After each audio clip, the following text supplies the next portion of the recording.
vai terminar de falar as coisas que faltaram de axioma de ano, que eu tinha, assim, meu planejamento era terminar na aula passada, mas não deu, mas não tem problema, que faz parte, né, de coisas serem bem previsíveis. E aí a gente vai começar a falar uma revisão sobre estruturas algébricas. Aquele negócio de, basicamente, anéis de corpos, tá? Só para lembrar algumas coisas, algumas definições básicas, porque isso vai ser uma preparação para a gente fazer o que vem em seguida, que é a construção de Z e de Q. Beleza? Tranquilo? Bom, aqui eu só queria fazer... relembrar algumas coisas, retomar algumas coisas que nós falamos na aula passada. Bom, então isso aí, né, a gente falou, antes de entrar na construção axiomática dos números naturais por axiomas de Peano, a gente falou um pouco disso, né, o que é construir axiomaticamente, né, assim, alguma coisa.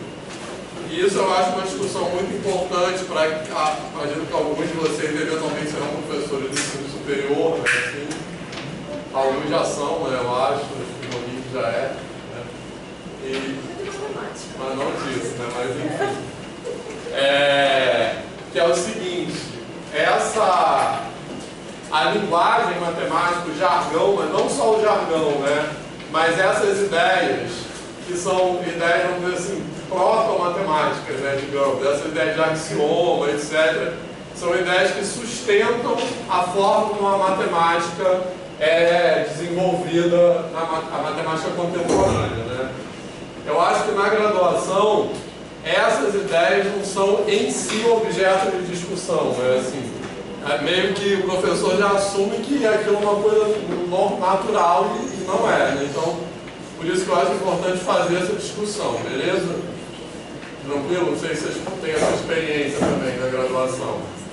Eu lembro que uma coisa que a pouco a gente foi falar, que na aula de álgebra, os professores falavam assim, muito em jeito nenhum, que era a menos de isomorfismo. Vocês lembram que eu ouvi essa palavra? Eu ouvi isso em álgebra 2, assim, eu falei, que não consigo entender isso. A gente já vai falar sobre isso bastante, né? Enfim. E aqui, só uma coisa que eu esqueci de falar na aula passada, que eu acho que até foi uma coisa que o Carlos comentou, que é o seguinte, a gente tem basicamente a estrutura da lógica matemática, da matemática dedutiva, é baseada em definições e proposições, beleza? Definições, né, a gente falou, acho que dá para saber o que é, e proposições são, vamos dizer assim, sentenças matemáticas que estabelecem um fato verdadeiro, né? Assim, quer dizer, a gente pode ter proposições falsas também, mas em geral, a nossa intenção é estabelecer uma verdade, né? Assim, não é logicamente impossível enunciar uma proposição falsa, obviamente, mas a intenção disso é estabelecer verdade. E aí tem as proposições que nós não demonstramos, que são os axiomas e postulados, e as definições que nós demonstramos com base nos axiomas e postulados, que são os teoremas. Beleza?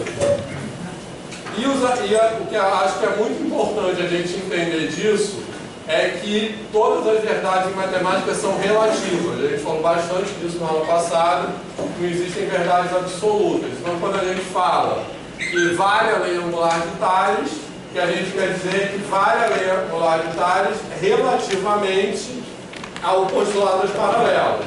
Então, significa relativamente, o que quer dizer? Se a gente assume a validade do axioma das paralelas, então valerá também a lei angular de Tales, o teorema de Pitágoras, por exemplo. Beleza? Então, nesse sentido, os axiomas e postulados são, digamos assim, verdades de referência, tá? Resumindo o que a gente falou na aula passada. E aí eu queria comentar que o Carlos falou, que assim, as proposições que nós demonstramos são todas teoremas, tá? Mas a gente usa, às vezes, outros nomes, né? A gente usa ou proposição mesmo, ou corolário, ou lema, né? Mas essas palavras, elas têm meramente uma função assim estilística, digamos, uma função de linguagem, não tem uma diferença qualitativa entre essas coisas, né? Tipo assim, tanto que você vai ver um livro, tem livro de análise, alguns vão chamar uma coisa de teorema e o outro livro aquela mesma coisa, às vezes é chamado de um corolário, beleza?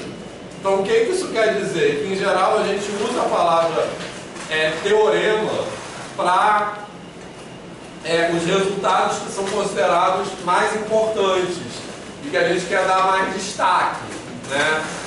Certo? Teorema de valor intermediário é uma coisa que se avalia como muito central na teoria, tá legal? E corolário são as coisas que são consequências desses teoremas principais, que são considerados mais centrais, tranquilo? Certo? A palavra corolário literalmente quer dizer consequência. E a palavra lema, em geral, é usada para algum teorema que é mais, digamos assim, técnico, muitas vezes, e que você usa como ferramenta para demonstrar outras coisas. Beleza? Tranquilo? Mas isso é uma coisa que é uma coisa meio subjetiva, né? O que você chama de teorema de corolário? Autores diferentes podem chamar a mesma coisa com nomes diferentes. Não tem uma diferença conceitual entre teorema e corolário. É de como você organiza a teoria. Beleza, pessoal? Tá de boa isso? Tranquilo? Algum comentário? Tá, então vamos lá. Aí, avançando bastante aqui, isso aí tudo a gente já falou, domínio, suficiência, etc. Bom, isso aí, né? Então, agora que a gente vai fazer sucessivamente a construção dos conjuntos numéricos, na forma como eles estão organizados na matemática contemporânea, né, N, Z, Q e R, a gente, em cada uma dessas construções, dos 4 conjuntos numéricos principais, a gente vai fazer esse percurso, tá legal? E aí, então a gente vai repetir esse roteirinho aí, tá? Nessas 4 construções. E o que é importante entender disso, que é o seguinte, como a gente falou também na aula passada, que uma coisa é construir um conjunto, é construir os naturais, por exemplo, como conjunto. E outra coisa é construir como estrutura, beleza? Então, construir como conjunto significa, basicamente, definir os elementos que constituem aquele conjunto, tá? Porque na axiomática de teoria de conjuntos que a gente usa hoje, um dos axiomas, que é chamado axioma da extensão, diz justamente que um conjunto não é nada além dos seus elementos, beleza? Os elementos definem totalmente o conjunto, tranquilo? Certo? Então eu até falei assim, nem essa analogia de falar um conjunto é um saco cheio de coisas, essa analogia também não é tão precisa, porque é só o saco, beleza? É só as coisas, o saco não faz parte do conjunto, beleza? E estrutura, a gente falar que a gente vai construir uma estrutura, significa munir o conjunto de outros atributos além dos seus elementos. Beleza, pessoal? Tá? No nosso caso aqui, a gente vai falar das estruturas algébricas. Né? O que é a palavra algébrica? Se refere a quê em matemática? As operações, basicamente. Né? Então, quando a gente fala uma estrutura algébrica, é uma estrutura relacionada com as operações. Tranquilo? Mas existem outras estruturas que a gente usa muito em matemática. A gente até vai falar aqui, por exemplo, uma estrutura topológica. Tranquilo? A gente pode unir um conjunto também, a gente vai fazer isso nessa disciplina, falar da estrutura topológica de um conjunto. Tranquilo? Aí a gente tem termos como espaço métrico, espaço topológico, estão relacionados com isso. Tranquilo, pessoal? Então, quando a gente fala de estrutura, é porque a gente tem um conjunto no qual a gente não considera apenas os seus elementos, ou seja, não está olhando ele apenas como conjunto. Então é um conjunto munido de outras coisas. No nosso caso aqui, a gente vai falar, como está escrito ali, de N, que é um conjunto munido de uma estrutura algébrica que é dada pelas operações de adição e multiplicação e uma relação de ordem. Tá legal? Então vamos lá. Eu quero... Então essa parte aí a gente já falou bastante, né, dos axiomas, por que os axiomas são esses. Outra coisa importante que a gente vai falar também hoje, o papel do princípio da indução finita nessa construção axiomática, que ele é definidor, ele caracteriza os naturais, né, assim. Isso que eu acho que é bem o que o princípio da indução finita diz. Ele diz que quando a gente começa com um elemento que a gente chama de zero e vai tomando sucessor, sucessor, sucessor, etc., esse processo de tomar sucessivamente sucessores cobre completamente o conjunto. Não existe nenhum número natural que não seja atingido por esse processo. É isso que o princípio da indução finita diz. Né? E se você começa no zero e você tem um conjunto no qual, se um elemento pertence a ele, o seu sucessor também pertence, então esse conjunto é um conjunto de todos os números naturais. Então não fica ninguém de fora, é isso que ele diz. Isso eu acho importante destacar também, porque eu não sei se vocês concordam, mas eu acho que a gente aprende o princípio da indução finita na graduação de uma forma muito técnica também, como se fosse uma maquininha para demonstrar coisas. E ele tem esse papel conceitual que é importante, beleza? Que é o princípio da indução finita como axioma, que a gente está falando. Já teve até uma vez nessa disciplina aqui, que eu estava falando isso e uma pessoa perguntou, mas esse é aquele mesmo princípio da indução finita que a gente aprende? Só que a gente está colocando ele em outro lugar, né? Assim, beleza? Então vamos lá. Então isso aí a gente já falou. E agora, a definição das operações. Então, na definição das operações, o princípio da indução finita, de novo, tem um papel fundamental, porque é ele que garante que as operações de adição e multiplicação definidas dessa maneira ficam definidas para todos os naturais, beleza?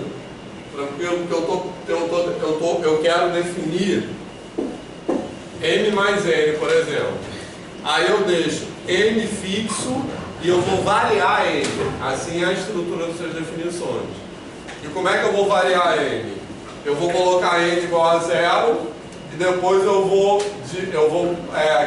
segundo o item 2 ali, ele vai dizer, se eu sei somar m com n, então como é que eu somo m como sucessor de n? E justamente por valer o princípio da indução finita, isso vai garantir que a operação está definida para todos os naturais, justamente porque tomando o sucessor eu pulo todos os naturais. Está de boa isso? Então, uma coisa que eu estava discutindo com o Leandro na semana passada, eu acho que é interessante, que é uma coisa que me incomodava, e depois eu fui estudar um pouco melhor e entendi, justamente esse fato de fixar o M. A gente está fazendo uma função que vai dos naturais nos naturais, que é pegar o natural, no caso N, e a princípio somar o M com o N. Sim. Mas aí, qual é o problema? Você não pode definir recursivamente a coisa, você não pode fazer uma autorreferência à função. Então, por exemplo, no livro do Jamil Ferreira, ele tem esse problema, entre aspas, quer dizer, para o que ele se propõe, eu acho que talvez não. Mas quando ele vai demonstrar, pelo princípio de indução finita, que isso aí está bem definido, ele fala assim, considera o conjunto dos naturais no qual esse M é fixo e isso está bem definido. Exato, então, mas aí qual o problema disso? O problema disso é que você está falando que isso está bem definido, o que isso significa, né? Porque você já está usando, nesse caso aí o produto, mas ali a soma, de uma coisa que você está querendo construir. Então como você pode usar o que você está querendo construir para construir o que você quer construir? Então tem um problema que é muito delicado e que eu acho que é super importante para entender a estrutura dos naturais, pelo menos eu entendi mais com isso, porque para garantir a existência dessa função de n para n, que satisfaz essa propriedade de comutar, no caso da soma, não do produto ali, mas comutar com a operação sucessor, porque é isso que a gente faz. quando define o sucessor, que a gente assume por axioma, né? Então n somado com o sucessor do n é o sucessor de m mais n. E aí se você não usar a notação muito fixa de n mais n mais 5 mais nn, você vê que comuta os operadores. Isso. Então, para garantir a existência dessa... A soma, só para assim, contribuir com o que o Arthur está falando, porque daqui a pouco a gente vai falar sobre isso. Tanto a soma como o produto, quando ele está falando isso aqui, ó, em vez de escrever assim, m mais n, escrever assim, ó, certo? Beleza? O que isso quer dizer? Que a soma, assim como o produto, elas são isso aqui.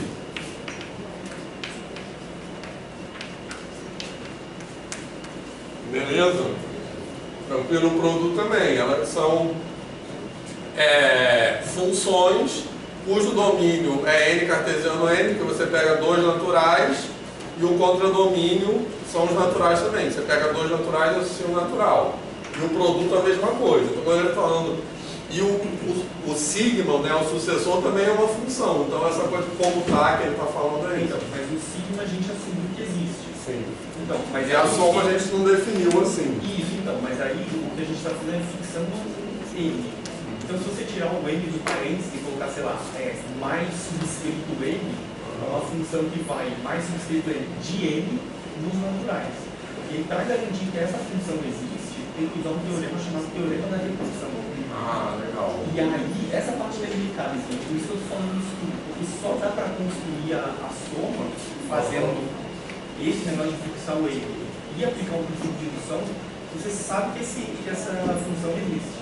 Legal. Então, isso mostra que os naturais têm, de maneira intrínseca, uma estrutura de recursividade, que é o somar mais um. Só que, enfim, aí depois eu posso até dar referência para o livro do Jacobson, de álgebra, o volume 1, ele tem uma prova do teorema da redução, então assim, a prova é super intrincada, mas... Às vezes essas coisas muito básicas têm provas muito intrincadas. Pois é. Não, mas olha só, teve uma coisa boa quando a gente estava discutindo isso, é que a partir dessas ideias, a gente consegue garantir duas coisas. A primeira é que a soma é uma operação única, porque essa função... existe uma função de recursividade dos naturais com alguma outra função que você tem. E aí o teorema garante a existência e a unicidade. Então, porque a princípio eu poderia definir uma outra edição diferente da sua. Verdade. Mas não existe. Só existe uma soma possível para os naturais. O que é maluco, né? Que é surpreendente, né? E por conta da natureza da soma ser única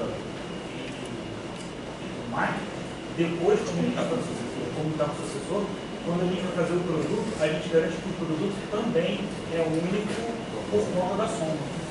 Ele é definido a partir da soma, né?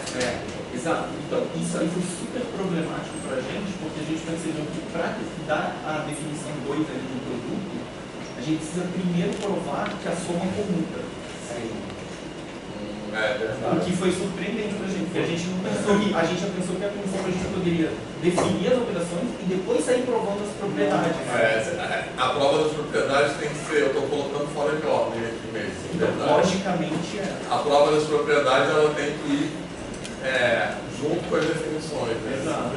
Então, na verdade, nessa lista aqui, você teria que demonstrar as propriedades da soma antes. Então, você mostra no 2 para poder definir o produto. Senão não funciona. Legal.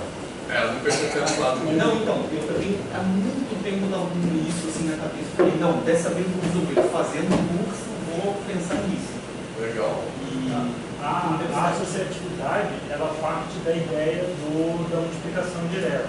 Porque como você vai multiplicar um n no n, vai ser um n mais n. No fim das contas, a associatividade ela já está meio que posta. Mas a comutatividade, não inteiramente. Mas a comutatividade a gente precisa provar, porque senão não dá para a gente fazer a associatividade corretamente. A gente achava que é uma coisa assim necessária, no sentido de a gente usou a comutatividade para definir a soma, mas eu não sei se logicamente é possível. Foi o caminho que a gente encontrou. Talvez precise. Eu também não sei, assim, porque na verdade eu nunca fiz esses detalhes. Então, desculpa, foi até um comentário longo, mas é porque me incomodava tanto tempo.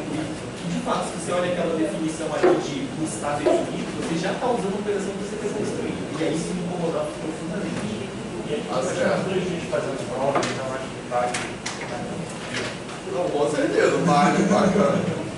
Assim, eu nunca tive esse trabalho, na verdade. E na verdade, depois, tem gente que define, no contexto de teoria das categorias, você consegue definir o que chama de objeto número natural em qualquer categoria. Porque ele é meio que assim, o avatar da recursividade nessas outras categorias. E você abstrai justamente o que a gente está fazendo dos naturais, mas em termos de um diagrama computando. E aí, se numa categoria vale isso, chama de tempo que a gente chama de objeto número natural e você consegue representar uma recursividade ali dentro. Legal, na verdade, quando você constrói outra construção alternativa ao que chama de Pelman, é construir os números naturais diretamente a partir dos axiomas de teoria dos conjuntos, né? E aí você constrói o vazio ao zero, aí o conjunto tem o vazio como elemento ao 1. E nesse caso você conceitua os números naturais como o menor conjunto indutivo possível, né? Então é um pouco isso. Exatamente. E é interessante que o construir a soma dele demanda a gente ter isso claro. Isso que é surpreendente. Isso. Então, é porque eles estão indo conceitualmente mais básicos do que eu estou indo aqui. Assim, mais assim na raiz das coisas. Beleza? Quase Rússia ou White Estou vendo. Mas ótimo, se vocês tiverem anotações e quiserem mandar lá depois. Eu posso escrever. Não, é só escrever. Eu acho legal isso. Mas assim, o que eu estava querendo chamar a atenção aqui é o papel fundamental do princípio da indução como axioma para estabelecer essas coisas. Beleza, pessoal? E as demonstrações de propriedades eu fiz a associatividade como exemplo, que também se baseia no axioma da indução, né? Assim, e eu acho que as outras demonstrações são mais ou menos parecidas com essa, né? Usando o princípio da indução, beleza? Mas o que eu queria chamar muita atenção é isso, o papel do princípio da indução, como ele tem um papel central e ele caracteriza os números naturais, né? Beleza? Aqui nessa construção, né? Bom, aí eu queria fazer alguns outros comentários sobre essas propriedades, beleza? E a gente vai ver a lista de propriedades agora nos outros conjuntos numéricos, tranquilo? Então, primeiro, a associatividade da soma, eu acho que é um pouco o que eles estavam falando, tem um papel importante, né? Na verdade é o seguinte, a gente só pode escrever isso aqui, ó, por exemplo. A gente escreve assim, né? Na verdade, tanto na soma como no produto, tranquilo? A gente escreve direto uma operação envolvendo mais de 2 elementos, tá? Coloquei 3 e 2, 3, 4 é um exemplo. Poderia ser quaisquer 3 números, poderiam ser mais de 3 números, tranquilo? Porém, isso aqui, formalmente, é um abuso de notação, beleza? Certo? Por quê?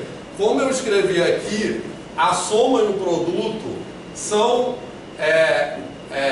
definidas como funções cujo domínio é n cartesiano n, ou seja, são funções entre 2 elementos, beleza? Só, tranquilo? Certo? Então isso aqui, formalmente pela definição de soma, não faria sentido. Por que nós podemos escrever isso aqui? Só porque vale a associatividade. Porque se não valesse a associatividade, poderia acontecer disso aqui dar resultados diferentes. Eu escrever 2 mais 3 mais 4 e dar um resultado, e 2 mais 3 mais 4 dá outro resultado. Beleza? Tranquilo? Então, se fosse esse o caso, se não valesse a associatividade, eu não posso abrir mão dos parênteses. quando eu escrevo uma soma ou um produto com mais de 3 elementos. Beleza, pessoal? Fez sentido isso? Tranquilo? Tanto lá, por exemplo, nos... Qual é que não vale associativo? Octônio. Nos produtos dos octônios, porque a gente tem os complexos, depois a gente pode ter os quaternos e os octônios. Só quando a gente vai incluindo coisa, a gente vai perdendo coisa também. Então, nos quaternos não vale mais a comutatividade, nos octônios não vale mais a associatividade. Então, no produto de octônios, a gente não pode escrever produto com mais de 3 elementos sem o parêntese, porque dependendo de onde você coloca o parêntese, tem um resultado diferente. Beleza, pessoal? Isso dos octônios é interessante porque a interpretação parece estranho não valer a associatividade, mas geometricamente é simples. Quer dizer, simples. No sentido de que você tendo 8 dimensões, quando você faz um produto, por exemplo, 8 dimensões, nada é simples. Pensa nos quaternos que só tem 4. Quando você faz o produto de I vezes J, você vai para cá. Então, se você está olhando para o espaço em 3 dimensões, por exemplo, gerado pelo I, pelo 1, pelo I, pelo J, quando você faz I vezes J, você sai dele e vai para outro. Então, ali, dependendo de onde você pegar, a associatividade é a direção no qual você está mudando. Então, como tem mais dimensões, é razoável esperar que não funcione nesse sentido. Eu posso ir para mais lugares. Então, depende para onde você vai primeiro, né? E uma coisa que eu acho que é legal comentar também, que também me amaldiçoou durante muito tempo, é que a associatividade da soma aí é provada para 3 valores. E eu estava falando, mas eu posso colocar, sei lá, 2 mais 3 mais 4 mais 5.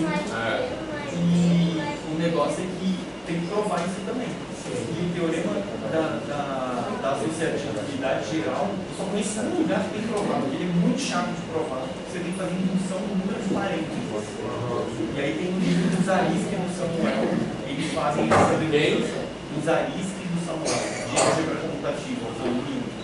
Aí eles logo no início têm uma demonstração do teorema geral da associatividade. Porque só isso não garante que vale para todos, né? Com certeza. Então é engraçado, são coisas muito básicas, muito chato de mudar. Então, a gente não vai mostrar aqui, né? Isso que é mais simples, mas é mais complicado. Você estava falando, você sair da soma sem já usar a soma, né? Como se ela já existisse. Então é uma coisa assim, intuitivamente é somar. Agora você vai criar, né, construir conjuntos naturais, sabe? Você bobear, você está usando uma coisa e já está usando ela sendo válida sem. Tem que levar em consideração aqui também que a gente não está meio que fazendo um modelo dos naturais dentro da teoria dos conjuntos já. A gente já está usando, por exemplo, o conceito de função para então, tudo aqui esse primeiro passo é o pior, é o mais difícil. Isso, então, olha só, isso é uma coisa que eu não falei explicitamente, mas, quer dizer, falei mais ou menos, né? Que tudo que a gente está fazendo aqui é assumindo a axiomática de teoria dos conjuntos. Só que, assim, é uma opção, a gente poderia nessa disciplina falar de axiomática de teoria dos conjuntos também. Só que não acabaria nunca, né? Assim, é uma opção mesmo, assim. E por isso também que nessa construção aqui o objetivo não é fazer todos os detalhes, entendeu? Porque senão também não acabaria nunca. Mas é chamar atenção para alguns detalhes que eu acho que muita gente não pensa e que são coisas que a gente tem como muito, como se diz em inglês, taking for granted, né? Garantidas, assim, e a gente não pensa muito sobre aquilo, né? Assim, então, essa é a ideia. Bem, aí tem uma coisa que as meninas da pedagogia do trabalho discutem muito essas escolhas político-pedagógicas que se faz na sala de aula. E eu vejo um pouco dessa discussão dentro da matemática. Mas tipo o quê? Com certeza, eu acho. Porque, assim, você falou, a gente está assumindo teoria dos conjuntos porque nós temos espaço aqui. Então, só a gente está assumindo teoria dos conjuntos porque a matemática contemporânea, a maneira como a gente formula o conceito de número na matemática contemporânea é baseada em teoria dos conjuntos. Beleza? Só que, se a gente fosse absolutamente rigoroso, para falar disso, a gente teria que falar de axiomática e teoria de conjunto, que a gente está falando implicitamente, por exemplo, de pertence, está contido, de função. O conceito de função que a gente usa hoje é baseado em teoria de conjuntos. Beleza?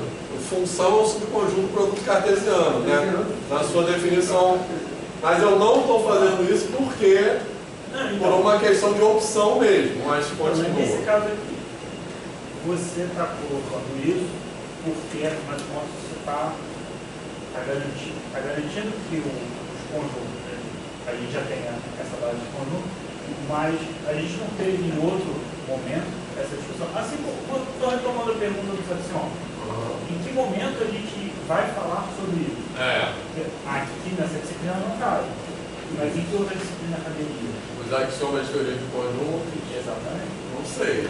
Mas existe na pós ou na graduação? Exato. E aí, tipo assim, aí a gente vai ter que fazer uma... Na graduação, acho que isso também não faz. E aí, tipo assim, em que momento do currículo, e aí o currículo como um todo, a gente vai fazer essa discussão? Essa discussão, ela cabe na graduação, ela cabe na pós-graduação, ela cabe no ensino básico, ou ela não cabe em lugar nenhum, a gente tem que fazer fora daqui. Eu não tenho uma posição a princípio para responder essa pergunta. É por isso que eu tomei esse curso de pedagogia, porque eu vejo no curso de pedagogia essa discussão de currículo, e aí, de maneira mais ampla, né? Ela está dizendo, pô, em que momento a gente vai abordar esse assunto com o aluno? Por que vai abordar esse assunto com o aluno? Por que não vai abordar? Sim. Porque algumas teorias dizem que, sei lá, é melhor para o desenvolvimento intelectual chegar num lugar. Às vezes a teoria diz, não, isso aqui é muito pesado, isso aqui de fato não cabe na escola. Toda essa coisa dentro da pedagogia é bem estabelecida, mas sinto falta desse tipo de discussão dentro da matemática. Mas a matéria do ano passado, ela poderia ser uns 4 anos de matéria. Formação de professores, currículo e departamento. Isso, acho que eu vou dar essa matéria de novo semestre que vem. Aí vamos falar sobre isso. Mas calma aí que eu quero falar sobre isso, tá? Que eu acho importante. Mas só o Diego fala, o que você queria falar. Eu vou voltar já isso que o Diego falou, tá? Eu tentando entender essa questão da... Então é preciso disso para definir... Não. A soma e o produto são definidas como funções de duas variáveis. Entendeu? Então, se elas são definidas como funções de duas variáveis, a rigor, eu não poderia escrever com mais de duas variáveis, só que a gente escreve. E o que nos permite? Então, a rigor, por exemplo, se eu tenho uma função assim, ó, eu escrevo assim, ó, f cálculo 2, tá? F de xy mais x2 mais y2. Tá? Um exemplo bobo qualquer. Eu posso escrever quem é f de 1, 2. Beleza? Eu vou substituir, mas eu não posso escrever quem é f de 1, 2, 3. Isso aqui não faz sentido com relação à definição da função. Você não está trabalhando com 3 elementos, a função está definida para 2 elementos. Então, o que eu estou querendo destacar aqui?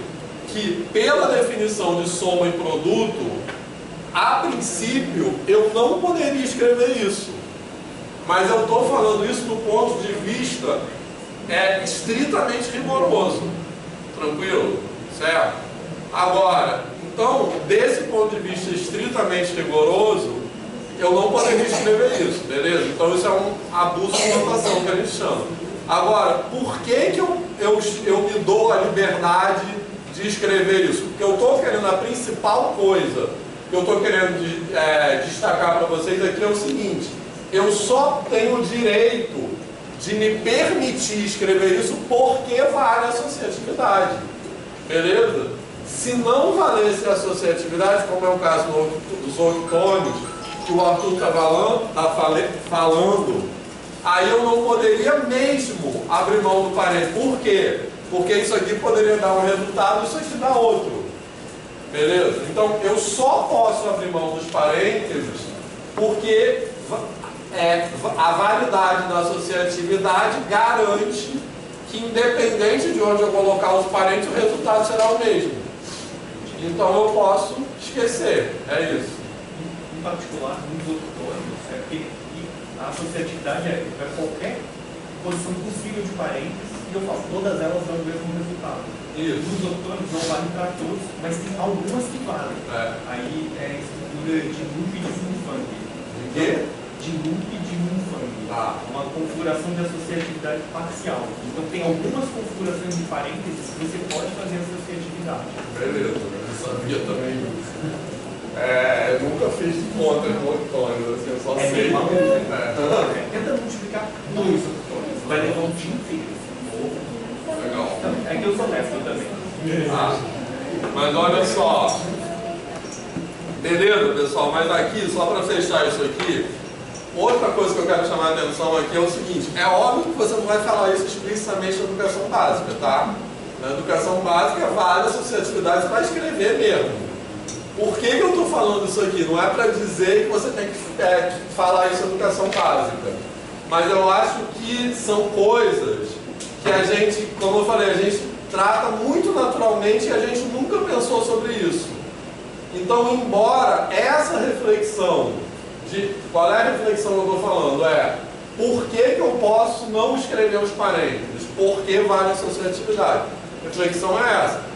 Eu não quero recomendar que vocês falem isso explicitamente na educação básica, mas eu acho que essa questão pode aparecer indiretamente na educação básica. Por isso que eu acho que é importante a gente discutir aqui. Fez sentido isso, pessoal?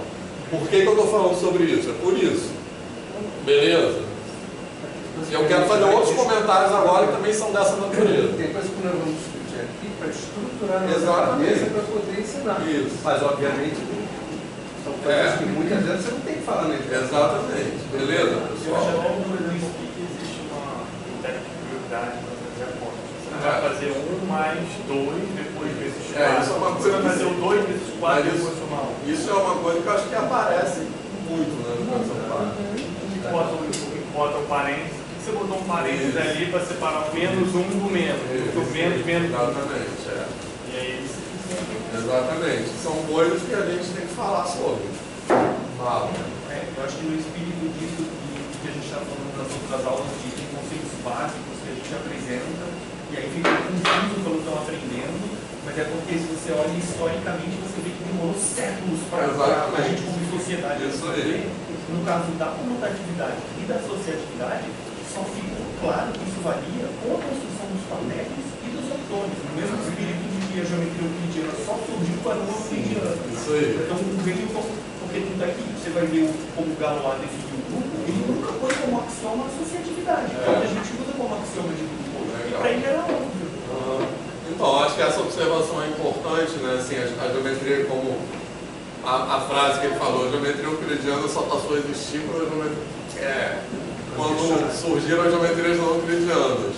Porque quando uma coisa é considerada absoluta, ela não é totalmente delimitada, né? Ela só se delimita quando ela se torna relativa. Então, com o advento das geometrias não euclidianas, a gente deixou de falar da geometria euclidiana como a geometria para ser uma geometria. Que é a euclidiana. A mesma coisa aqui, a gente fala da aritmética dos conjuntos numéricos como uma álgebra. Então, existem outras álgebras, essa consideração da existência de outras álgebras que faz a gente relativizar coisas que a gente não relativizava. Só assim que a gente entende mesmo a fundo as coisas. Fez sentido isso, pessoal? Então, por isso que eu acho que é importante essas discussões aqui. Eu acho que é importante também alertar isso, porque o motivo de fazer essas discussões aqui não é submeter o rigor da educação básica ao rigor da matemática formal.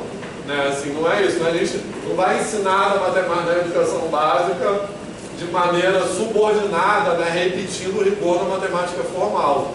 Mas tem reflexões sobre o rigor da matemática formal, da matemática acadêmica, digamos assim, que nos ajudam a pensar coisas sobre a matemática da educação básica.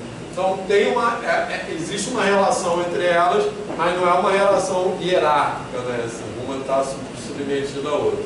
Então, por isso que a gente está falando essas coisas aqui. Acho que é importante só ter clareza disso, beleza, pessoal? só vai fazer sentido a comutatividade e a associatividade se você tem exemplo de coisas não comutativas e não associativas. É claro que na educação básica... Porque senão você nem tem nome, não precisa nem ter um nome, porque se uma coisa que vale para uma coisa ter um nome, ela tem que ter exemplos e não exemplos. A primeira escrita de associatividade foi o Hamilton escrevendo, porque quando o Graves mandou para ele a função dos antônimos, ele reparou que não era associativo.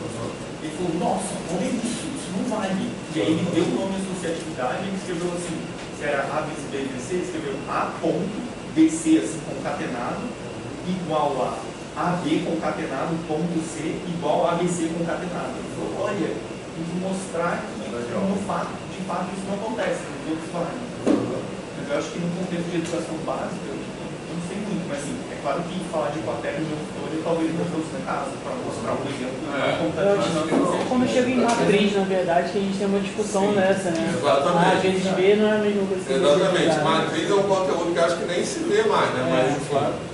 Mas é um conteúdo que fez... Oi? Que é outra estrutura, né? Sim, a gente vai voltar a falar disso já quando a gente falar de estrutura é geometria, tipo votações e reflexões. Exatamente. Você vê na hora então, quando a gente fala de congruência e semelhança, a gente pode pensar disso via transformações geométricas, né? Homotetias, por exemplo, rotações, e aí também essa questão de comutar, não comutar, também Na aula de matemática é complicado, mas a aula de física depende muito, porque toda ideia de vetores, toda soma e multiplicação de vetores, ela depende de direções e às vezes elas não são comutativas. Isso, exatamente. Então, a gente vai voltar a essa discussão tanto de vetores como de matrizes, daqui a pouco a gente falar de estruturas algébricas, né, assim, porque aí basicamente é isso, a gente tem outras somas e outros produtos, beleza?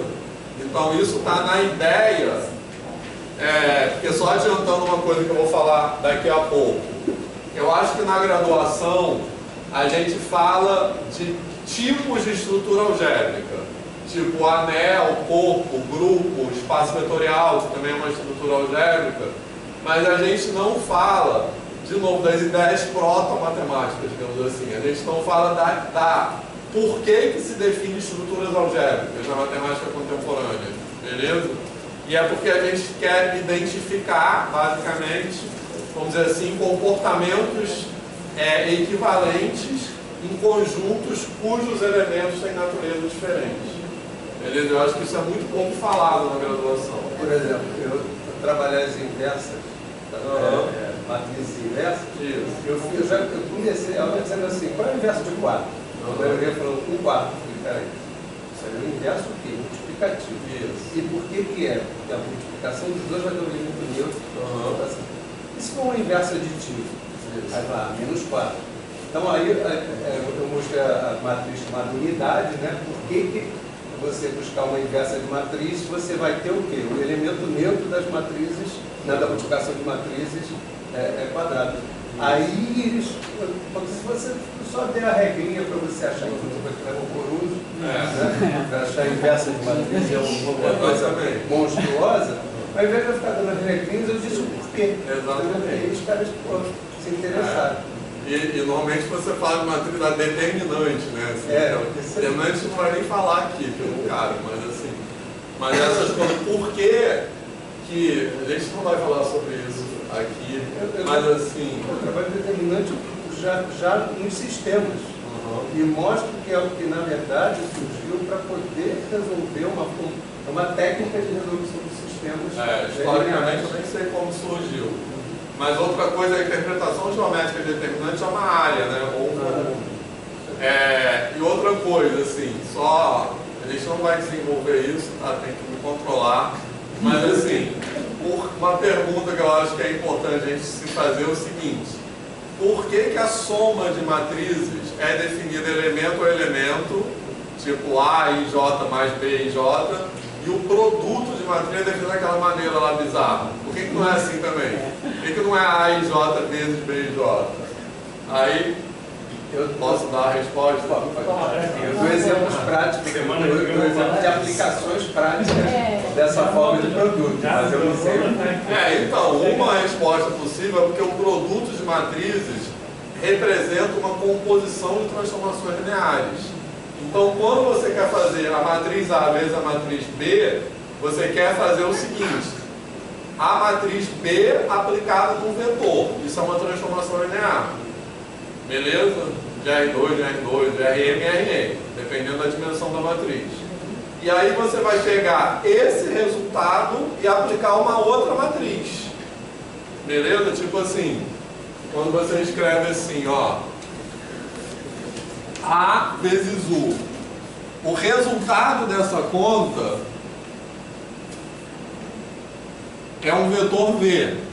Beleza? Quando você aplica uma matriz aqui, uma outra matriz aqui, você quer saber o resultado dessa matriz aplicada no vetor V. Beleza? Então, tanto o produto de matriz por vetor, ele é definido dessa forma. Por que o produto de matriz por vetor é daquela maneira? Você vai multiplicando o vetor por cada linha da matriz.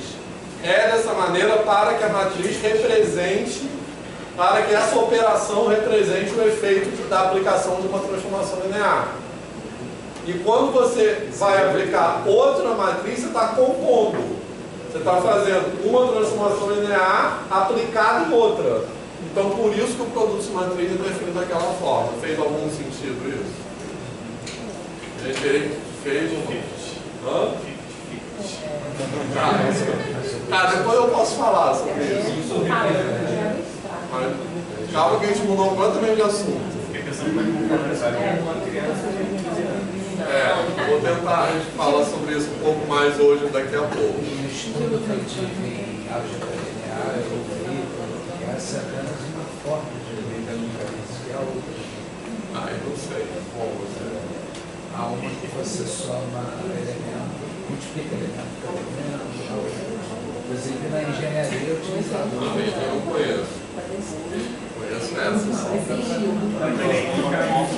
Talvez a gente sem falar de transformação linear, mas justamente um sistema linear. E a matriz referencial de aplicar a matriz do vetor é pegar os valores do vetor 1 e ver se eles satisfazem um sistema em X, ou variação. Então você aplica um depois do outro, eu tenho dois sistemas lineares, um interlaçado com o outro. Então eu pego o valor para testar no primeiro, isso vai dar resultados que eu vou pegar e aplicar no segundo. Então a composição de matriz é resolver dois sistemas juntos, né? Então, mas na verdade, você entendeu o que ele falou? Mais ou menos. Na verdade, todas essas coisas estão relacionadas, né? Porque a gente pode interpretar a resolução de um sistema linear como determinar a contra-imagem de uma transformação linear. Fez sentido? Quando eu escrevo, eu posso pegar um sistema linear e escrever matricialmente. A vezes U é igual a V, beleza? Todo mundo entende isso aqui? Esse U aqui seria o vetor das incógnitas, tipo X, Y, Z. E isso aqui seria tipo assim, as constantes que estão do outro lado. Tranquilo?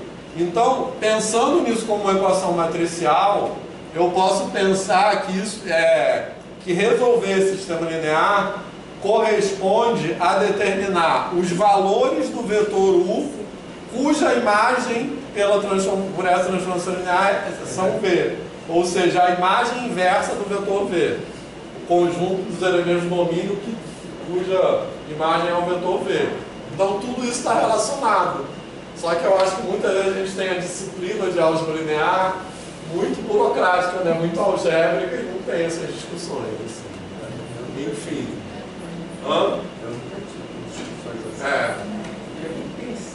Pois é. Aqui eu citei há pouco o produto de Hadamard. Já ouvi falar. Né? Mas olha só. De Kronecker.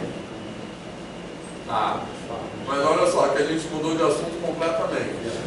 Depois a gente vai ter falar um pouco disso, tá? Mas só voltando aqui um pouco, beleza? Olha só.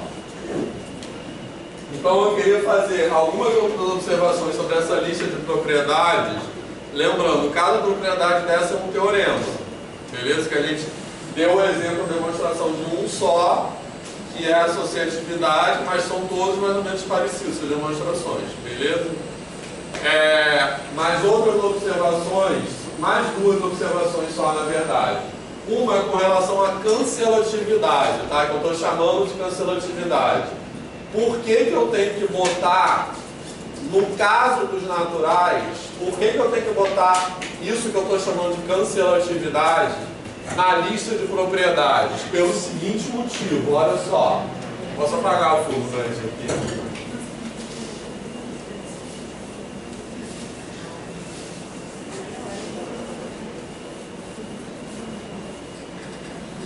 No caso, a ordem das propriedades, tá? Então, a ordem das propriedades, como eles falaram, na verdade eu teria que demonstrar algumas propriedades da soma antes de definir o produto, entendeu?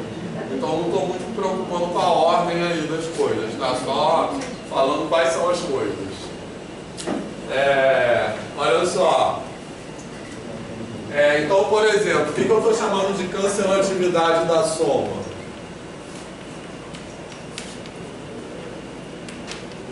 E cancelatividade do produto, tá? Ali. M vezes P.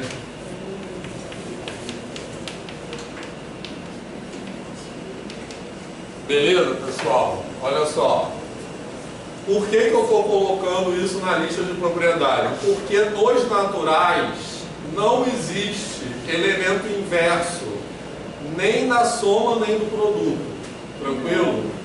Só que ainda assim eu posso cortar dos dois lados, digamos assim, beleza? Porque sempre que eu estou num conjunto onde eu tenho elemento inverso, eu não preciso enunciar a cancelatividade, porque a cancelatividade é uma consequência direta da existência do elemento inverso. Por exemplo, se eu tivesse nos inteiros,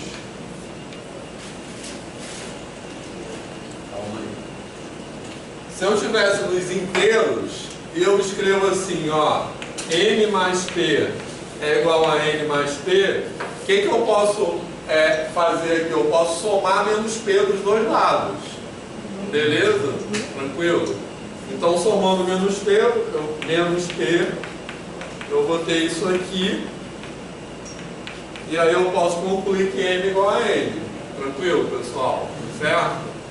Então, nos inteiros, quando a gente daqui a pouco, acho que isso vai ser na aula que vem, mas quando a gente colocar a lista de propriedades dos inteiros, eu não vou colocar a cancelatividade da soma. Por quê? Porque tem inverso aditivo. Beleza? Então, nos inteiros vai ter inverso aditivo e cancelatividade do produto, porque nos inteiros não tem inverso do produto. Aí nos racionais não vai precisar aquela segunda também. Isso, nos racionais vai ter inverso aditivo e inverso multiplicativo, então não vai ter nenhuma das duas cancelatividades. Então, sempre que eu tenho a existência do inverso, eu tenho como consequência a cancelatividade, mas pode ter casos onde vale a cancelatividade sem existir inverso. Então, por isso que eu tenho que colocar, esse é o caso dos naturais, fez sentido? Tranquilo? Ou pode ter casos também que não tem inverso e não tem cancelatividade, que é o caso de matrizes. Beleza? Eu não posso cancelar. Produto A, se isso aqui fosse matrizes, A, C é igual a BC, eu não posso cancelar, tá? Beleza? Mas a gente vai voltar a falar sobre isso aqui a pouco. Tá de boa isso? Tranquilo, pessoal? Bom, aí, uma outra observação, minha opinião sobre educação básica aqui. Beleza? Na educação básica, eu defendo que a gente, pelo menos quando a gente está começando a ensinar, aí vocês vão ter mais lugar de fala do que eu, tá? E também Ronaldo e Ana Paula podem opinar. Mas assim, eu acho que a gente deve evitar falar de cancelar. Eu acho que a gente, pelo menos quando está introduzindo, mesmo que seja nos naturais, não importa se tem ou se não tem inverso, porque isso é uma formalidade. Eu acho que a gente tem que enfatizar a questão de somar com o simétrico Quer dizer, ou seja, quando eu tenho uma igualdade e eu estou resolvendo uma expressão numérica ou uma equação, eu posso aplicar a mesma operação dos dois lados. Então é isso que eu faço. Eu somo com o simétrico, multiplico pelo inverso, aplico, elevo ao quadrado dos dois lados. Então, até a coisa do equilíbrio de balança, né? Não sei o quê. Tem que ser. Eu acho sobre isso, né? Eu acho que a gente deve enfatizar isso, aplicar na propriedade dos dois lados. Porque senão fica aquele negócio, eu vou passar para o outro lado trocando sinal. Ninguém entende direito o que é. Isso é um problema, porque às vezes eles já chegam com essa pré-concepção de que é passar para o outro lado. E aí você vai falar isso e parece que o que a gente está falando é uma coisa completamente diferente. E ele ainda te diminui, falando assim, você explica difícil. Você explica muito melhor. Calma, tem Lucas. Aí você fala assim para ele, tá? Aí você tem lá menos 2 vezes x de um lado e aí entra com 8 do outro. Aí faz só passar para o outro lado do sinal trocado. Então vai lá, passa do sinal trocado. Aí pega o 2, passa dividindo, só que positivo, não negativo.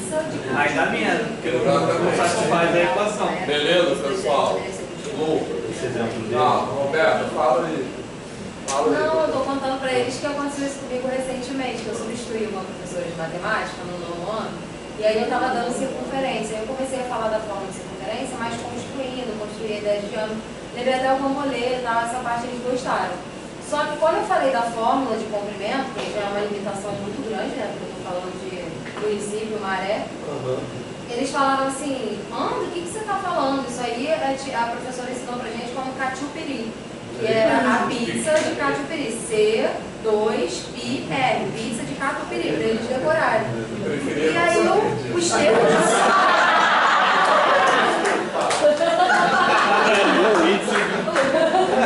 Os termos que eu falei, eles não tinham ideia do que eu estava falando. Que pi, diâmetro, raio, comprimento, não, é cachupiri. E aí eu continuei explicando, aí os alunos, ele explica muito difícil, eu preferia outra professora. Esse é um problema que a gente tem que lidar, né? Fácil, né? Calma aí. Essa questão ela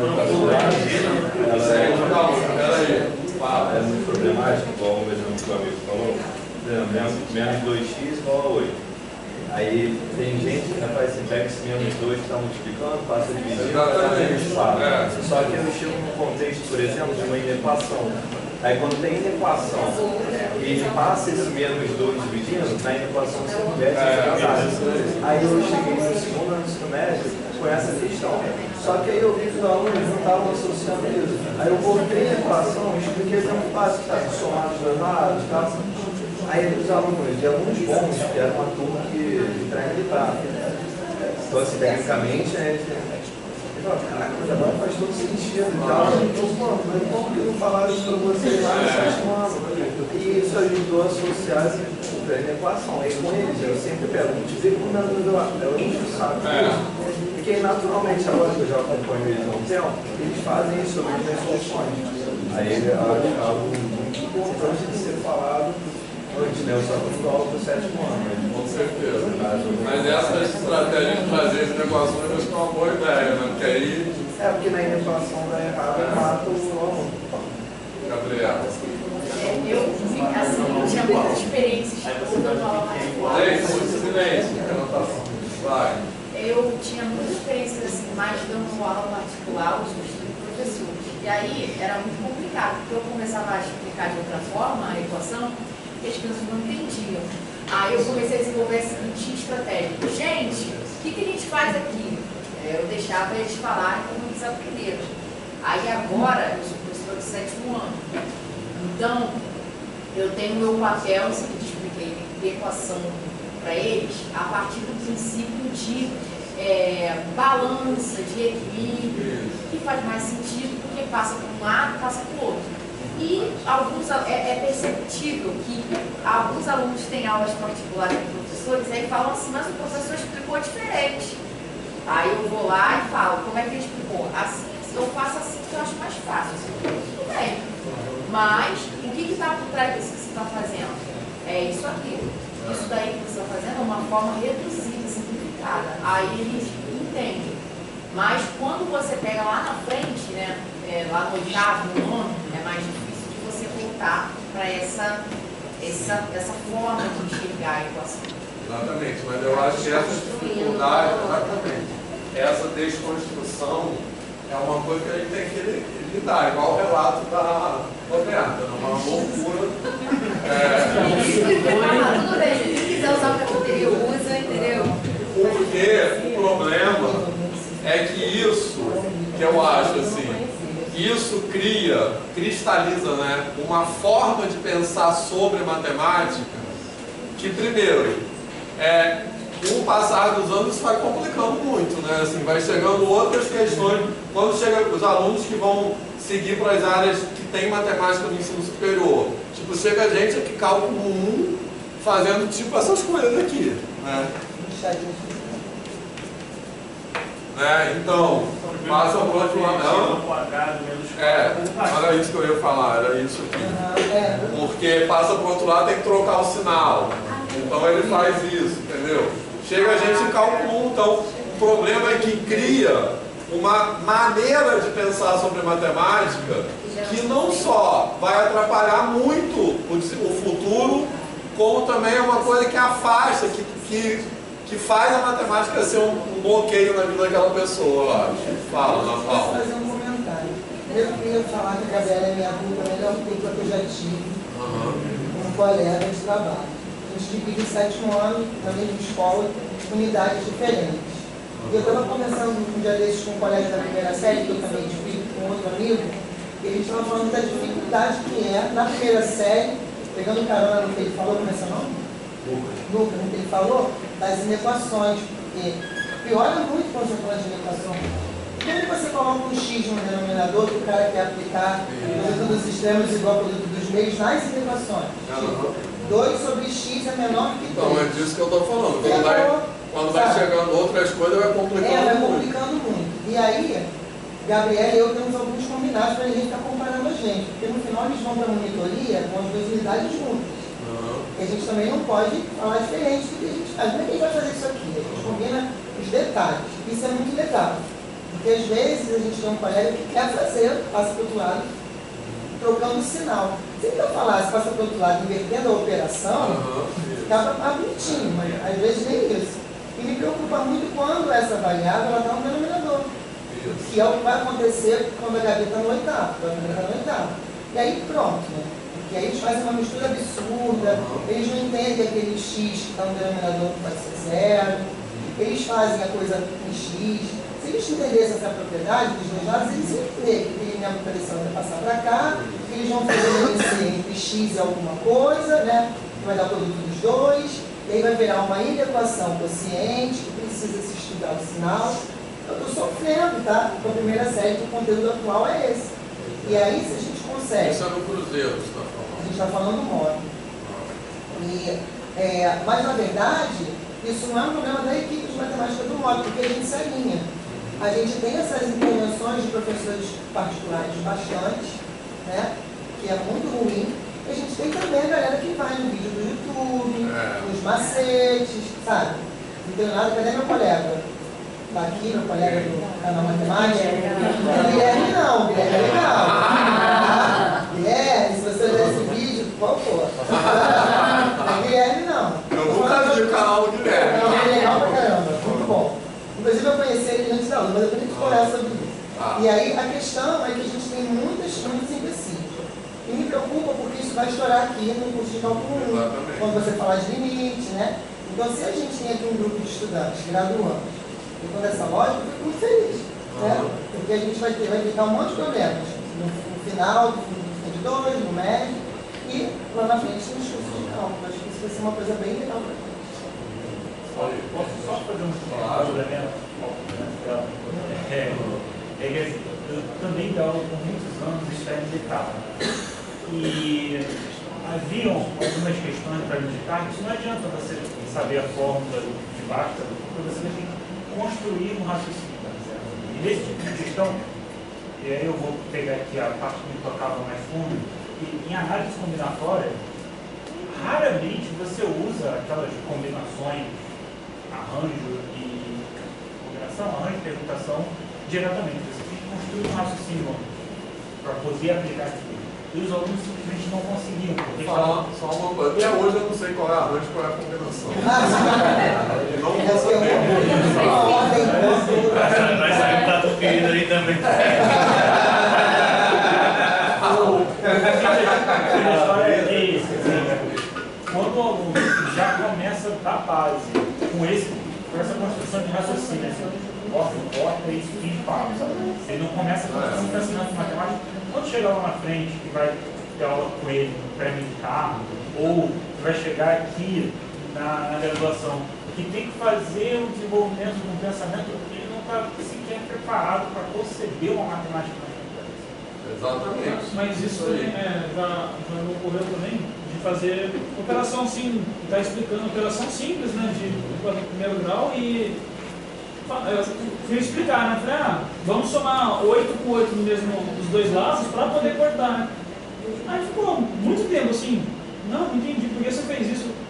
Eu falei, não, porque você pode, né, você pode usar isso para a gente conseguir cancelar de um lado e utilizar só do outro. E não consegui entender, eu tentando, eu falei, é só jogar para outro lado. Tá.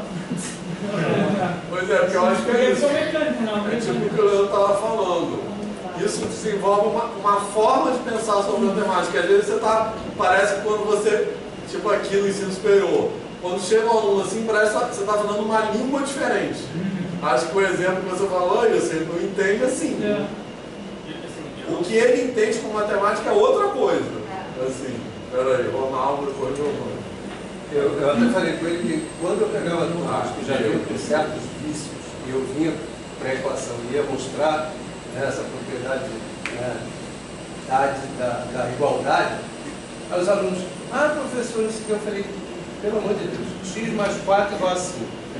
Significa o quê? Que o 4 não arruma um rolo com x, que ele é uma incógnita, fica chateado, aí anda, passa para o lado de lá, e aí paga um pedágio e tira o sinal. Aí eles começam a rir, achar engraçado isso. Eu falei, o número não anda.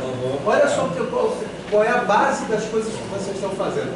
Porque assim, o aluno que ele quer dizer, não, mas você está complicando o que o professor. Eu falei, não, eu estou explicando o porquê disso acontecer. Você, depois na prática, se você continuar fazendo da forma prática, mas você vai sempre pensar, o que eu estou fazendo na verdade, ninguém passa de um lado para o outro. Todas as vezes nós estamos fazendo a mesma operação de um lado e do outro da igualdade. São dois membros que representam coisas iguais e que nós estamos tirando a mesma coisa, colocando a mesma coisa, multiplicando pela mesma coisa. E aí, se você tiver isso na consciência, mesmo quando você faz automaticamente, você não vai incorrer, inclusive nisso que acontece nas inequações depois, principalmente com as incógnitas matemáticas, né? Que aí o aluno vai sempre pensar, peraí, eu estou tendo que multiplicar aqui e ali, mas se eu multiplicar por x e por x para desaparecer esse x aqui, peraí, calma, né? Esse x é o quê? Se tiver desigualdade, ele vai ter que pensar, não pode ser zero, uma série de coisas que vão...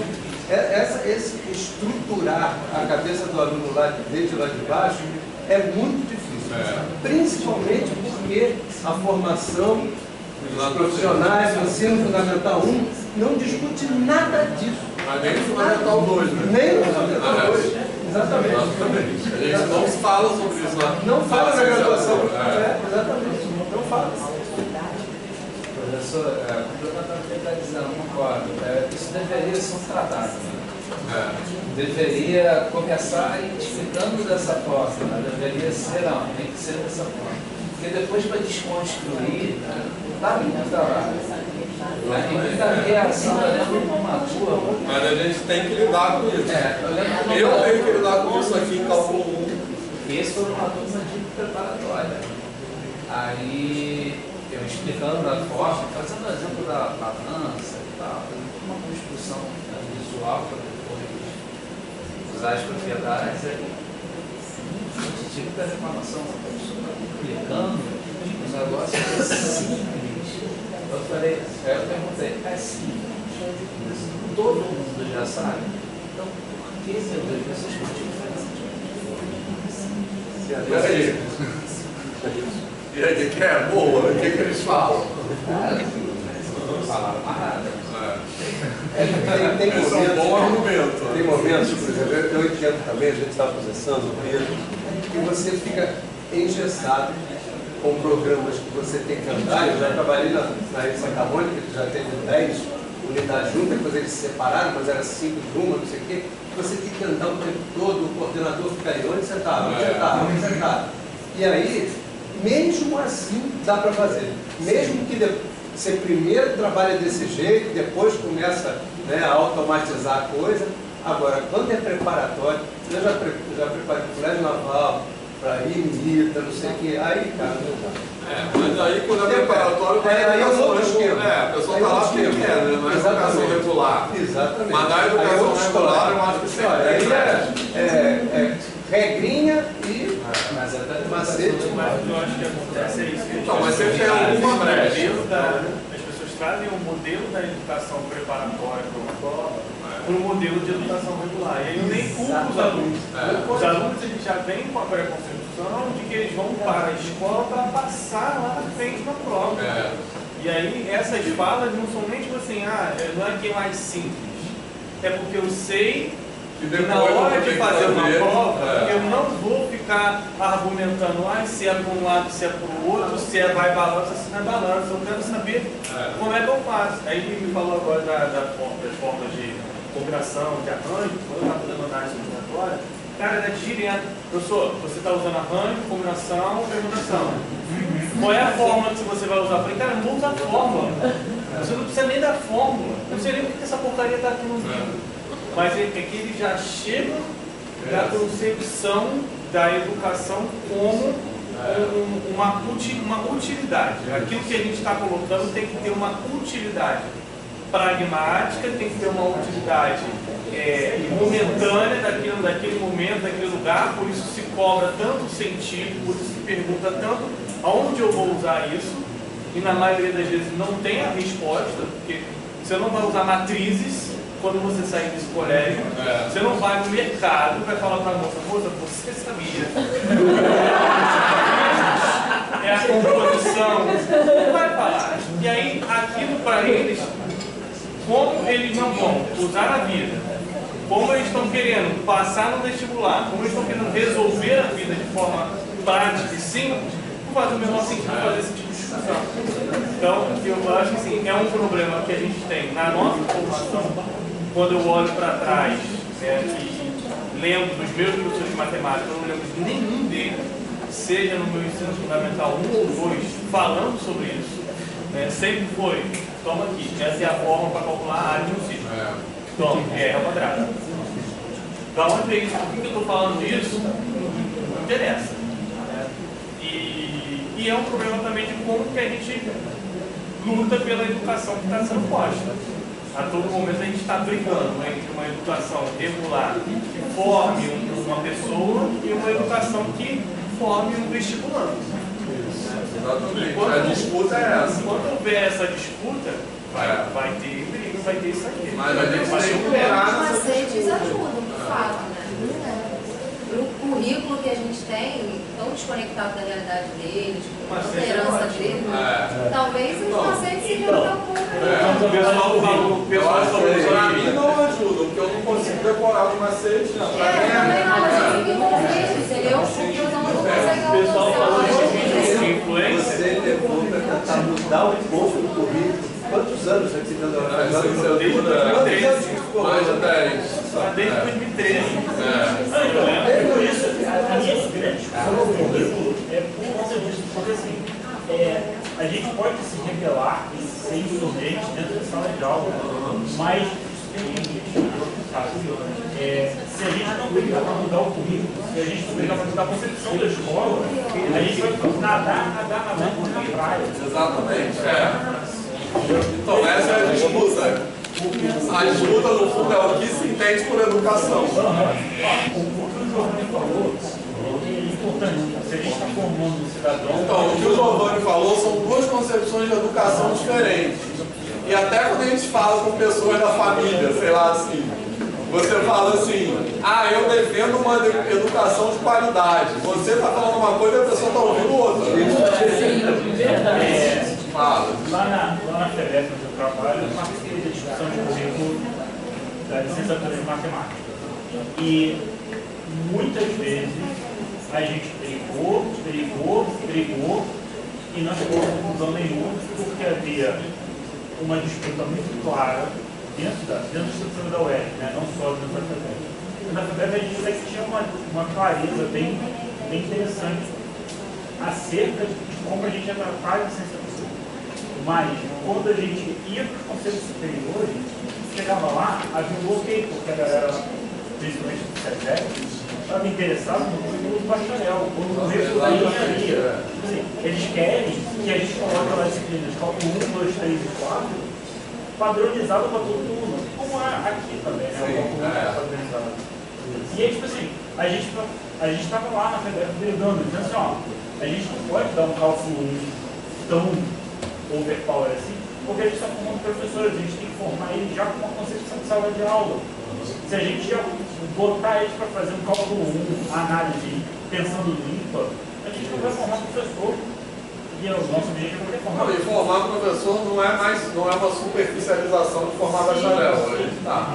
E aí, tipo assim, não, até porque a gente precisa inserir nessas disciplinas alguma concepção de educação. Então, uma coisa. Senão eu vou me exaltar aqui. No semestre passado, eu fiz uma disciplina com a Márcia Cruzado, que a gente estava fazendo uma análise das provas de cálculo 1 aqui.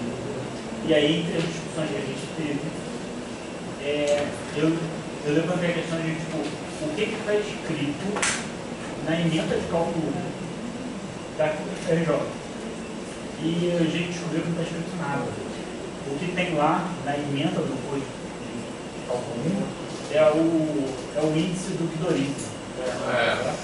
E aí eu falei assim, não, a FRJ vacilou aqui, mas vamos ver, de repente, né, é diferente de outro lugar. Na UF é um outro livro que eu esqueci o nome, na Unirio também não tem. Não, mas aí esse livro de cálculo, o índice deles é uma template. Que foi criada na Guerra Fria. E também não foi completamente sem nenhum sentido. Aí eu mostrei que assim, na FEBEP a gente construiu um imenso, dizendo assim, o aluno que terminou o cálculo 1 vai ter que ter as noções de, aí a gente botou um monte de coisa, dentro de uma concepção pedagógica à luz dele, a gente botou uma série de pensadores da filosofia matemática, da educação matemática. A gente construiu toda uma ideia para que, tipo assim, na ementa do curso, como o professor vai fazer, é liberdade de cátedra. Mas ao final, o aluno tem que estar mais ou menos dentro desse espírito. E a gente faz isso porque, pensando, a gente está formando professor, então a gente tem que colocar esse professor para refletir sobre a prática dele todo. Dentro da FEBEP a gente conseguiu uma unidade, mas dentro da UERJ a gente tem que brigar muito. E no fim, a minha revolta maior na UERJ é que o nosso cálculo 1 da FEBEP quase não foi chamado de cálculo 1, porque eles não queriam dizer que os nossos alunos estavam fazendo cálculo. Eu quero falar só uma coisa sobre isso. Não, eles diziam que estavam fazendo para matemática. Matemática 1, matemática 1. Olha só, tem uma história sobre essa disciplina aqui que eu vou contar resumidamente, mas talvez alguns já saibam, já tenham ouvido essa história. Que eu já pensei também em não chamar de análise essa disciplina, mas eu resolvi continuar chamando de análise para entrar nessa disputa. Exatamente o que é análise. Por que aquela análise lá, aquilo que o convencional de análise é aquilo que tem que ser. Então, aí, isso aconteceu porque quando eu comecei a filmar as aulas, e as aulas, algumas aulas ficam tão públicas, e as primeiras vezes que eu filmei foram colocadas públicas, né, assim, aí teve uma história que o Humberto Bortolossi da UF, quem conhece ele? Que é um professor da UF, muito conhecido, ele compartilhou uma aula minha no Facebook, assim, lá do YouTube, e ele compartilhou assim, elogiando, olha que legal, uma aula de análise para formação de professor. E aí teve um outro professor que começou a criticar de outra instituição e ele falou isso, que isso não era uma aula de análise, mas que era Aí depois eu posso até mandar o texto para vocês, que eu respondi uma textão. E aí, mas qual era o argumento dele? Se você espremesse o argumento dele, é que isso não é uma aula de análise, porque era diferente da aula que ele conhecia. E aí, por causa disso, eu tenho um texto que chama isso não é uma aula de análise, que é para falar sobre isso. Depois eu posso mandar também, mas não vou agora. Voltando um pouco no assunto, acho que passou o tempo, mas quando ele falou de análise combinatória, minha memória é que eu, por exemplo, não aprendi análise combinatória no ensino médio. E quando eu fui dar aula, eu comecei a dar aula em seguida, chegava alguém com análise combinatória e tal, e eu ficava arrepiado. Não, vou fazer isso. Aí eu peguei o livro lá do vermelho, né? Morgado e tal, enfim. Aí o cara, a gente não precisa de arranjo, né, e tal. Eu criei toda uma estrutura lógica, eu vou ensinar, vou tirar arranjo, vamos lá. Aí peguei uma aluna particular, que tinha muita dificuldade, ela chegou logo com a análise combinatória. E o sistema que ela estudava era um pouquinho chato. Aí eu falei, se ela me permitisse, né, ensinar do meu jeito, a gente ia, né. Ela aceitou, eu tirei arranjo, mostrei desde o início, pô, eu fiquei orgulhoso do quanto ela avançou. Até que chegou uma questão, acho que era do Enem, que nas alternativas, tipo, não era o valor numérico, estava arranjos, combinadores, combinadores. Aí ela meio que travou, eu falei, pô, e aí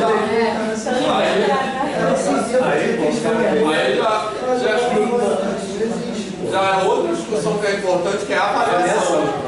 Aí o caderno dela também, depois a professora passou tipo equação com arranjo, sabe? Pô, mas eu vou ter que mostrar esse negócio que não tem utilidade, não tem nenhum problema. Ele falou, você não precisa saber a definição técnica, arranjo, papel, uma das coisas. Até não precisa, porque os programas são muito mais complexos que isso. Então eu desenvolvi mesmo um pensamento e ela está vindo bem.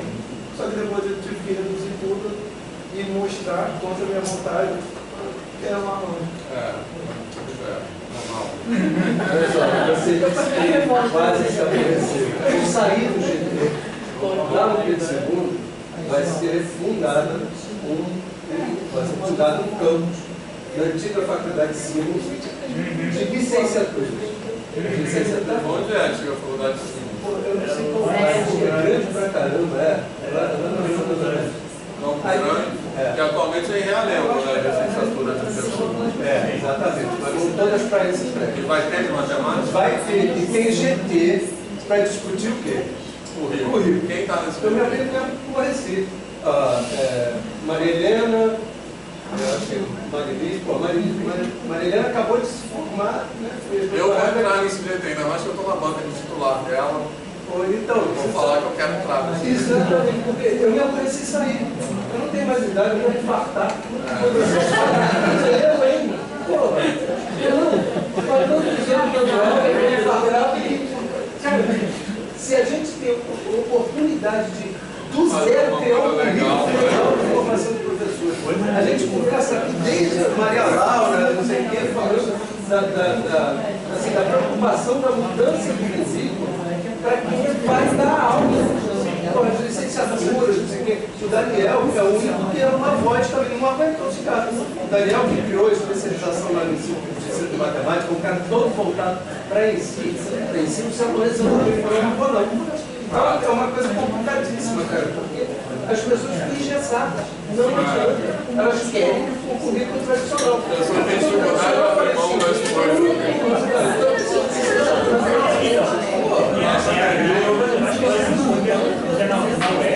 A gente foi obrigado a mudar o currículo.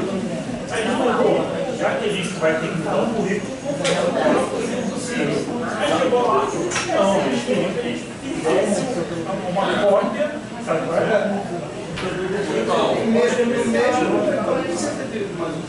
Era o nosso argumento. Se é para fazer mais do mesmo, não precisa fazer essa burocracia toda. A gente pode só copiar, xerocar o Pois é.